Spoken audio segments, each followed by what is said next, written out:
Hello, hello, bienvenue, bienvenue. Alors la suite. Pour finir le mois de décembre, toujours dans le coffret de 3. Le troisième, l'hiver d'une princesse. Anna est la fille illégitime d'un prince dont le rang dans la fratrie ne l'appelle pas à monter sur le trône. À l'article de sa mort, cet homme consent à la reconnaître. Elle accepte son sort sans avoir éprouvé le désir d'être un jour princesse. Elle accepte cette charge, s'y plie, car c'est le désir le plus cher de sa mère depuis qu'elle est venue au monde. Cette charge va avec une forte pression au mariage. L'époux potentiel est déclaré. Résignée, elle accepte tout, même ce mari qu'elle connaît très peu. Le jour du mariage, au pied de l'autel, elle s'enfuit. Preuve qu'elle n'est plus d'accord. Avec son équipe de sécurité, elle trouve refuge chez Monsieur North, un ancien des forces spéciales, qui s'est reconverti dans la sécurité des célébrités. De plus, il est l'ami du souverain, à qui il rend ce service. La rencontre n'est pas ordinaire, puisque, de part et d'autre, il constate qu'il ne se laisse pas indifférent. Monsieur North, comme elle l'appelle, se doit de la surveiller 24 heures sur 24. C'est sa mission. Elle reste hébergée chez lui quelques jours, le temps de faire le point sur ce qu'elle veut vraiment. L'attirance qu'ils éprouvent l'un pour l'autre et qu'ils n'ont pas réussi à endormir les pousse dans les bras l'un de l'autre. Une nuit, il cède à la passion. Et au petit matin, Monsieur North semble le regretter et remet de la distance entre eux.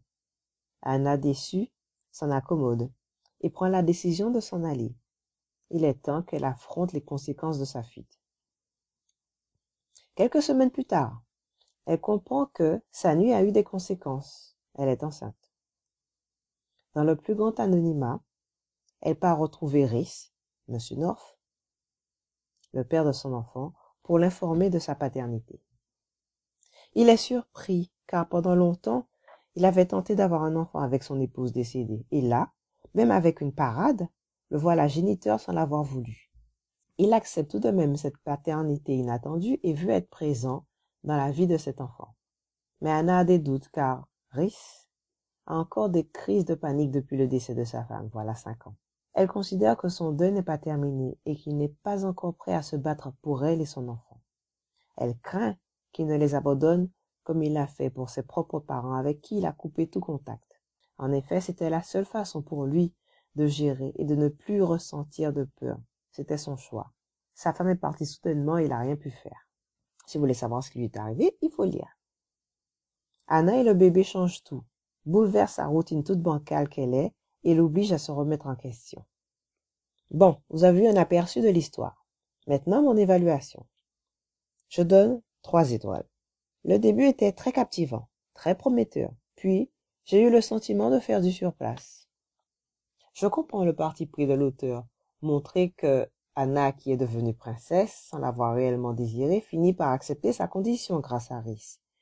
Et Rhys, toujours affecté par le décès de sa femme, commence à tourner la page, à revivre et non plus survivre, grâce à la présence d'Anna et du bébé, et surtout grâce à son amour. Anna voulait son amour et pas juste un amant. C'est ce qu'il finira par comprendre à la fin. J'ai mis 3 et pas 4 parce que ces ruptures-réconciliations étaient trop nombreuses. Et certaines est vraiment pas nécessaires à part pour atteindre 150 pages. Voilà. Alors, que dit le résumé? Alors qu'elle s'apprête à épouser un homme qu'elle n'aime pas, Anna, princesse de Villa Alda, prend la fuite. Persuadée d'avoir fait le bon choix, elle doit toutefois trouver un refuge, et vite. Et c'est chez Rhys North, un expert en sécurité ami de son frère, qu'elle pose ses bagages. Auprès de cet homme protecteur, elle espère échapper au scandale provoqué par ses noces interrompues. Mais c'est une toute autre rumeur qui menace bientôt sa fragile sérénité. Conquise par Rhys, Anna entame une liaison avec lui et se retrouve enceinte. Bon, quand j'ai lu la 4e de couverture, je m'attendais à pas tout à fait à ça. À quelque chose d'un peu plus rocambolesque. Une toute autre rumeur, bah, elle était légère, la rumeur. Elle n'a pas fait beaucoup de mousse. Voilà. Alors, un petit extrait qui se trouve à la page 55.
Voilà, pas trop chaud, hein, je dis à chaque fois. Voilà, cher lecteur. À bientôt pour de nouvelles aventures romantiques. Ciao.